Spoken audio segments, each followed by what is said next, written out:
nearby agent has gone rogue.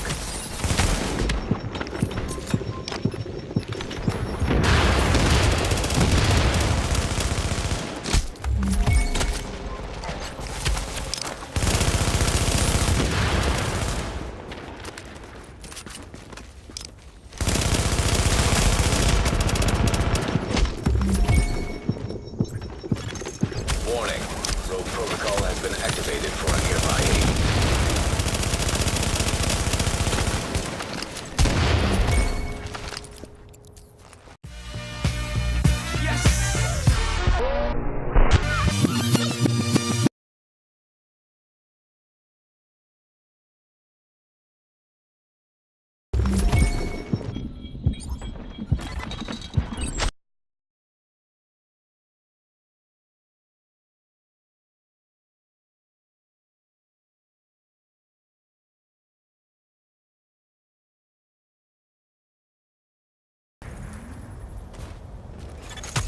Warning, a nearby agent has gone rogue.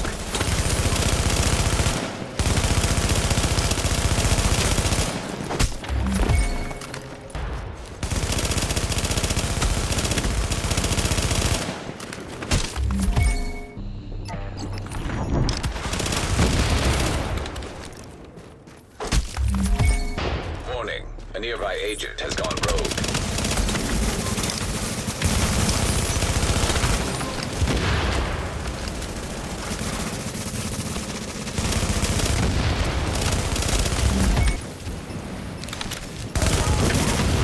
Nearby supply drop currently being claimed. Warning, an agent in your vicinity has gone rogue.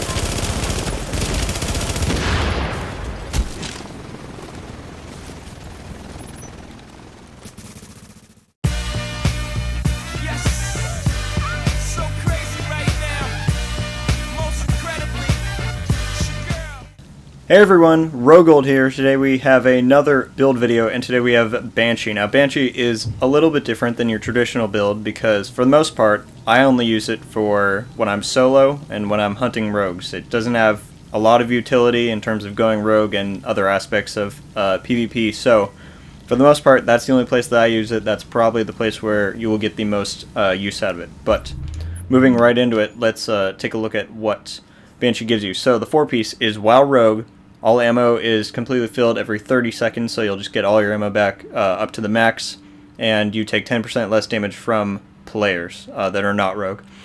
And then while you're not rogue, damage to rogue players is increased by 10%, and then so basically when you die, you will get a little Banshee symbol at the bottom of your HUD, and that means you have an extra 10% damage for 10 minutes, so that means you have 20% damage against rogues after you die, but base you always have 10%. Then the 5-piece is an extra damage target cover and loot DZ funds.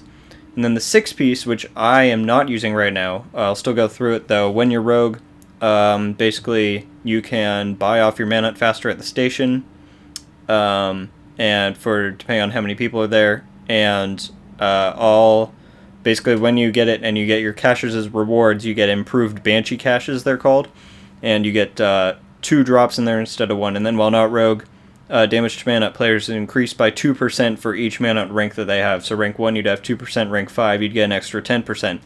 So that can be a lot of damage, but considering I usually only use this solo, I just stick with 5-piece.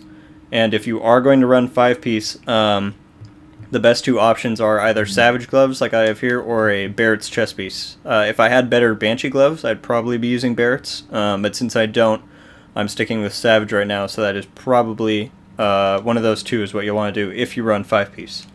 Moving into the gear though, I have firearms for the chest piece, health, skill, haste, ammo capacity, and then for the backpack, firearms, health, ammo capacity. You're going to want to get firearms on everything. Mask, firearms, crit chance, disorient resistance. You don't have to go with crit chance. You can go with skill power or something else to get that up a little bit, but considering this is just for damage, in my case, I just choose to go with everything that can get me that.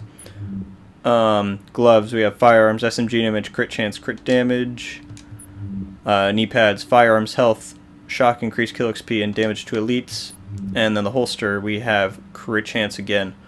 Alright, I'll go through the mods on the gear quick. So I do have 2 stamina mods here, and that's just because if you have no stamina, then you're going to be really squishy. So right around 400k is an alright place to be, and you'll still have over 9,000 firearms and deal decent damage. So for that, yeah, I still just run skill ace mods. I don't really bother to get ones that give me anything else, because I just find skill ace to be pretty useful overall. We have another stamina skill ace mod here with 2 self-heal performance mods. On the mask we have a firearms skill ace mod, and on the knee pads we have another firearms skill ace mod with a self-heal mod, and on the holster another self-heal. On to the weapons. My primary is a house, and I would recommend that for your primary. You can use an AR, but just because you're getting so much extra damage, it's really just worthwhile to use kind of the meta weapon right now, which is the house. So that works best for that. We have 24.5k damage, responsive deadly on that. Your secondary can really be whatever you want. It could be another AR, it could be a sniper. I used that for a while. Right now I just have an AUG because I like the AUG personally. But on the side I have deadly, responsive, unforgiving. Those rolls on an SMG or AR is good, but you could use a Big Al, you could use a sniper, you could use shotgun, whatever you want will work because you have that much damage. And then I have a sawed-off just for the predatory bonus. Now moving over to the stat sheet, we don't want sidearm, we want the house. Stat sheet, I have 45.5 crit chance and 112 crit damage. That's pretty standard for what I'm going to get for an SMG. It's because I have Savage is why it's up a little bit higher. So yeah, anywhere around there is good. Got all that. Moving on to the skills.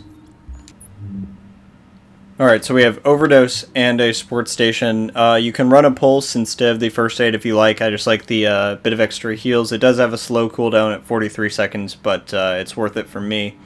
And then Recovery Link, because I'm solo, it'll pop. So for the talents, we have Adrenaline, which again is a great talent after they reworked it. And it's even better now because it can counter the Pred Bleed on 6-piece. So it is very nice to have. And then on the move, just pretty standard crit save again, and then strike back. Usually I'd have combat medic on because I run with a group for the most part, but since this is mainly a solo build for me, I find strike back is a better one to run.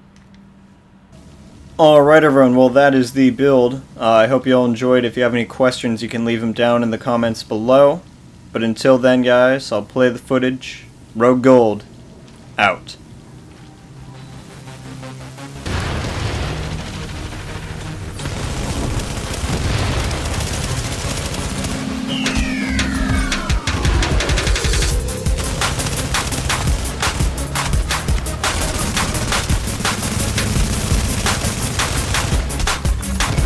Rogue agent has been neutralized.